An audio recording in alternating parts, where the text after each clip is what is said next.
بسم اللہ الرحمن الرحیم۔ اللہ تبارک و تعالیٰ نے قرآن کریم کے اندر 3-4 جگہوں پر یہ ارشاد فرمایا کہ ان الشیطان للانسان عدو مبین۔ کہیں فرمایا ان الشیطان کان للانسان عدوا مبینا،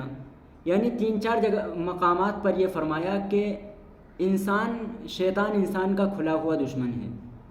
اب اس پر اشکال یہ ہوتا ہے، سوال یہ ہوتا ہے کہ اللہ تبارک و تعالیٰ اپنے بندوں سے بے انتہا محبت فرماتے ہیں، 70 ماہوں سے زیادہ محبت فرماتے ہیں، تو پھر اللہ تعالیٰ نے انسان کے دشمن کو کیوں پیدا کیا جبکہ اللہ تبارک و تعالیٰ انسان سے محبت فرماتے ہیں؟ تو اس کا جواب یہ ہے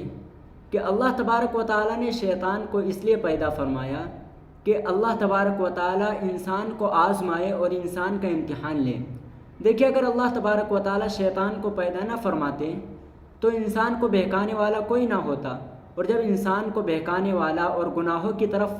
مائل کرنے والا کوئی نہ ہوتا تو ظاہر سی بات ہے انسان اللہ تبارک و تعالیٰ کے احکام کے مطابق زندگی گزارتا اور عبادت ہی میں مصروف رہتا، کیونکہ اس کے دل میں وساوس آتے ہی نہیں۔ تو اللہ نے شیطان کو اس لیے پیدا فرمایا تاکہ شیطان ان کو بہکائے،